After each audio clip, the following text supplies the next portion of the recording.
Estamos de vuelta en Contexto Global, la franja informativa nocturna en France 24. Soy Valentina Torres Sánchez, es un gusto acompañarlos. Vamos a revisar las principales noticias del día. La Casa Blanca defendió que la semana pasada informó a Ucrania sobre su plan de paz que contempla ceder territorios a Rusia y reducir el ejército ucraniano a la mitad. Por su parte, el presidente Volodymyr Zelensky dijo que trabajará con Washington, pero pidió una paz justa. En España, el Tribunal Supremo inhabilitó por 2 años al fiscal general Álvaro García Ortiz y dictaminó una multa de 7.200 euros. Esto tras determinar que reveló datos confidenciales sobre un caso de fraude a Hacienda. Tenemos reporte desde Madrid. En México, la presidenta Claudia Sheinbaum condenó toda forma de violencia en medio de la segunda protesta en una semana de la Generación Z, que reunió a cientos de personas. El llamado de la mandataria se produjo tras los violentos enfrentamientos del sábado. La mayoría de los heridos fueron policías.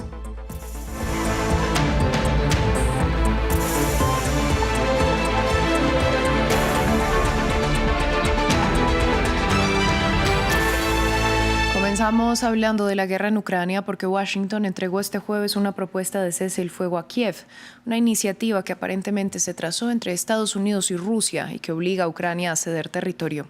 El presidente Volodymyr Zelensky abogó por una paz digna, pero dijo que trabajará con Washington, mientras que los líderes europeos exigieron mayor participación en los diálogos. Hugo Caro Jiménez tiene los detalles. Un plan de paz para Ucrania que no contiene los intereses de Ucrania.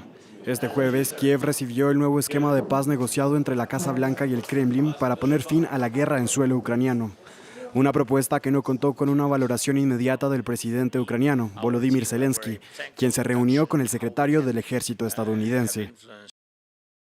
Hoy, durante la reunión con el ministro del Ejército de Tierra de Estados Unidos, Daniel Driscoll, hablamos sobre las nuevas opciones para lograr una paz duradera, la gradualidad del trabajo y los formatos del diálogo, así como nuevos impulsos para la diplomacia.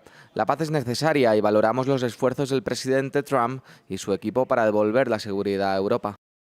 Sin embargo, los líderes europeos, a diferencia de Zelensky, mostraron rechazo inmediato a las disposiciones contempladas en la propuesta base, reclamando además su participación y la de Kiev. No hemos estado involucrados. Desconozco cuál ha sido la participación de Ucrania en este plan, pero obviamente para nosotros es fundamental que cualquier plan de paz que se presente cuente con el respaldo de Ucrania. Respondiendo a las dudas europeas, la portavoz de la Casa Blanca dijo que tanto Rusia como Ucrania han estado al tanto de los esfuerzos de Washington para la paz. El enviado especial Witkoff y Marco Rubio han estado trabajando discretamente en un plan durante aproximadamente el último mes. Por lo tanto, han estado en contacto con ambas partes, con Rusia y Ucrania por igual, para comprender a qué se comprometerían estos países con el fin de lograr una paz duradera y estable. Según la información que ha trascendido del documento, el plan presentado contempla que Ucrania retire sus tropas de la región de Donetsk y la reducción de soldados de Kiev junto con sus capacidades defensivas, algo que sobrepasaría parte de las líneas rojas de Zelensky, al menos hasta la anterior negociación. En otras noticias, vamos a España, donde el Tribunal Supremo declaró culpable al fiscal general del país por filtrar información reservada. La Corte dictaminó que Álvaro García Ortiz queda inhabilitado durante 2 años y deberá pagar una multa por haber otorgado a la prensa un correo en el que la pareja de Isabel Díaz Ayuso, presidenta de la Comunidad de Madrid, admite haber cometido fraude fiscal. El fallo fue celebrado por el Partido Popular, que acusó al gobierno de Pedro Sánchez de haber orquestado una operación política por medio del fiscal. Diego Bassani nos trae los detalles del caso. El Tribunal Supremo condena e inhabilita al fiscal general de España. Este jueves, la Corte dictaminó que el jefe del ente acusador, Álvaro García Ortiz, es culpable de filtrar información a la prensa de un caso de fraude fiscal que involucra a Alberto González Amador, la pareja de Isabel Díaz Ayuso, la presidenta de la Comunidad de Madrid. Debemos condenar y condenamos a Álvaro García Ortiz, fiscal general del Estado, como autor de un delito de revelación de datos reservados, artículo 417.1 del Código Penal, a la pena de multa de 12 meses con una cuota diaria de 20 euros e inhabilitación especial por el cargo de fiscal general del Estado por tiempo de 2 años, y al pago de las costas procesales correspondientes, incluyendo las de la acusación particular. 5 de los 7 magistrados que componen el tribunal encontraron argumentos suficientes para dictaminar que García Ortiz filtró a la prensa un mensaje en el que la pareja de Díaz Ayuso, una de las figuras más importantes del Partido Popular, admitía haber cometido irregularidades al pagar impuestos. Como respuesta al fallo, el líder del PP se lanzó en ristre contra el fiscal nombrado por el gobierno de Pedro Sánchez en 2022, argumentando que el funcionario obró bajo motivaciones políticas. Por primera vez en democracia, un fiscal general del Estado ha sido condenado en el cargo. Esta anomalía pesará siempre sobre Sánchez. Ya solo puede evitar un mayor bochorno institucional pidiendo perdón a los españoles por esta burda operación política y mostrando su respeto al Tribunal Supremo. Por su parte, el Ejecutivo español ha aseverado que acata el fallo, pero no lo comparte. García Ortiz había basado su defensa esgrimiendo que su objetivo no era filtrar información a la prensa, sino por el contrario, emitir un comunicado oficial que buscaba desmentir información falsa sobre el caso. Nos vamos hasta la Franja de Gaza porque Israel volvió a romper el alto del fuego, causando una de las jornadas más mortíferas desde el inicio de la tregua el 10 de octubre. El ejército israelí mató al menos 33 palestinos con bombardeos en Han Yunis y Ciudad de Gaza. Tel Aviv justificó los ataques asegurando que sus tropas fueron agredidas, aunque declaró que no murió ninguno de sus soldados. En un comunicado, Hamás negó las acusaciones y calificó los hechos de masacre alarmante. Estaban sentados tranquilamente, pensando que todo estaba bien porque había una tregua, pero la rompieron y atacaron a todos. ¿Hasta cuándo? ¿Hasta cuándo seguirán atacándonos aquí y allá y desplazándonos? ¿Hasta cuándo? Cambiamos de tema. La Casa Blanca indicó que este viernes recibirá a un comunista. Así se refirió al alcalde electo de Nueva York, Zohran Mamdani. La portavoz del gobierno estadounidense dijo que el encuentro que se producirá con Donald Trump demuestra la disposición del mandatario republicano a hablar con cualquiera e intentar hacer lo correcto en nombre del pueblo estadounidense. Por su parte, el demócrata indicó que no le preocupa que la cita pueda ser una trampa política y prometió en cambio centrar la discusión en cómo podrían trabajar juntos para hacer que Nueva York sea más asequible. En noticias relacionadas con Brasil, el presidente Donald Trump firmó la orden para levantar los aranceles del 40% a los productos brasileños que impuso como expresión de su disconformidad por el juicio a Jair Bolsonaro, condenado por intento de golpe de Estado. Tras varios encuentros con el presidente Lula da Silva, Washington y Brasilia limaron asperezas. Sin embargo, la retirada de aranceles se enmarca en una política más amplia frente al alza de precios para los consumidores estadounidenses de los productos importados como la carne de res o el café. La COP30 en la ciudad brasileña de Belém reabrió tras suspender durante 6 horas las negociaciones de esta tarde por un incendio que ocurrió en la zona azul. Los bomberos controlaron las llamas rápidamente y no hubo personas quemadas, pero sí varias que tuvieron que recibir atención médica por inhalación de humo. Nuestra enviada especial, María Clara Calle, conversó con una de las personas que ayudó a apagar el fuego. Hoy una de las noticias de la COP30 es el incendio que ocurrió dentro de la zona azul, donde están los negociadores, la prensa y miles de visitantes.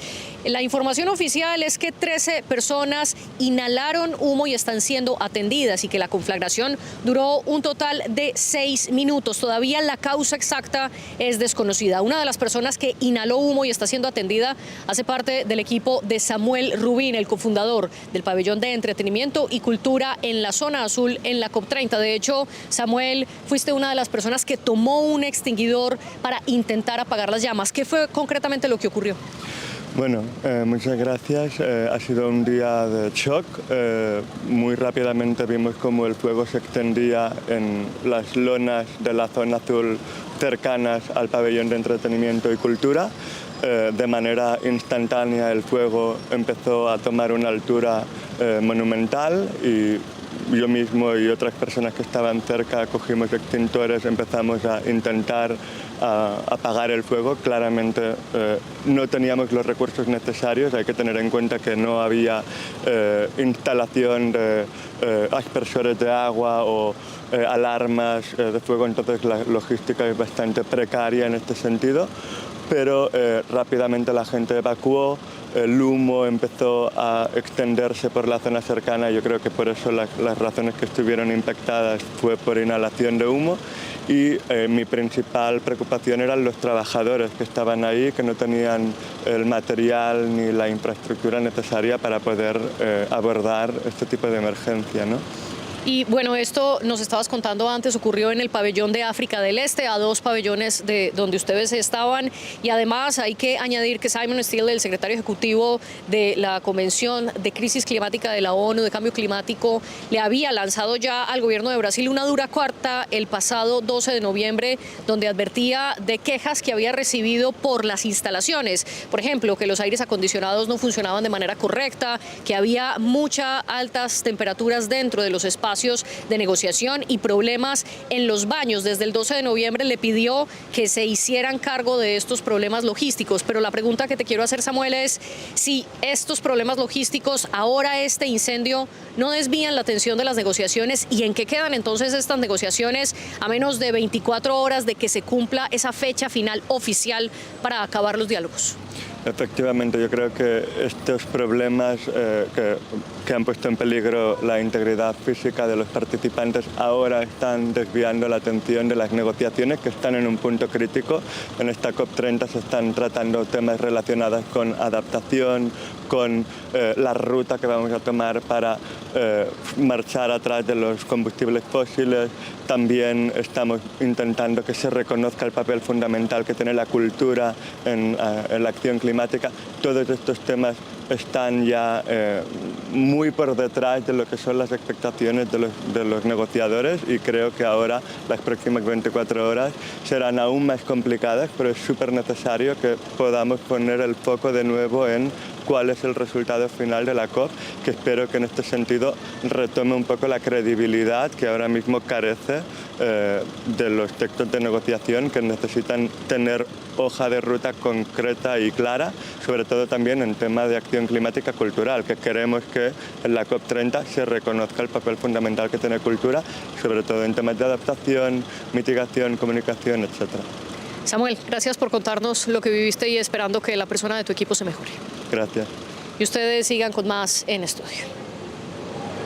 Nosotros cambiamos de tema. La presidenta de México, Claudia Sheinbaum, rechazó cualquier llamado a la violencia frente a la segunda manifestación convocada en una semana por la Generación Z en contra de las políticas de seguridad del gobierno.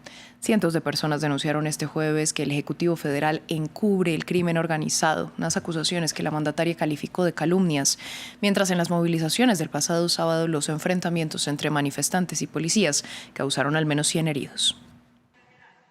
Sheinbaum versus la Generación Z. La presidenta de México rechazó el jueves las manifestaciones contra su política de seguridad durante un desfile militar por la conmemoración del aniversario de la Revolución Mexicana. A pocos metros, en el Paseo de la Reforma, una marcha, la segunda convocada por la denominada Generación Z, fue bloqueada en su paso hacia el Zócalo. Sheinbaum dijo que no cederá a las presiones de las élites, una referencia a la oposición de los gobiernos del PAN y el PRI y las políticas denominadas guerra contra el narco de Felipe Calderón.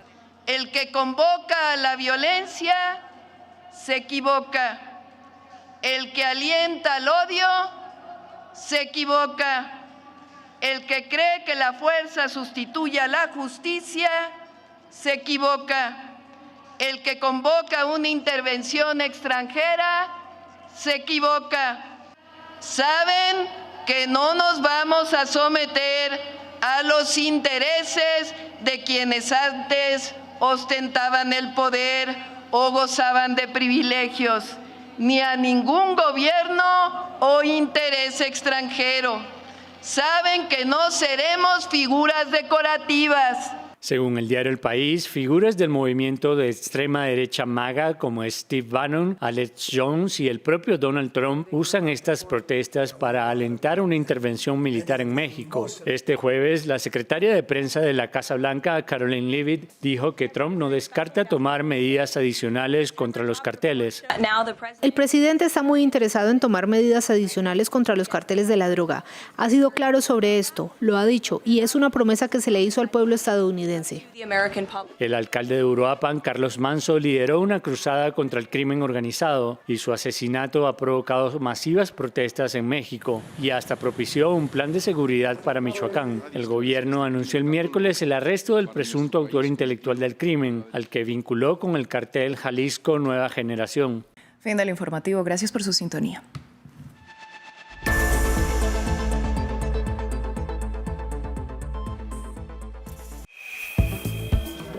En un instante, deportes.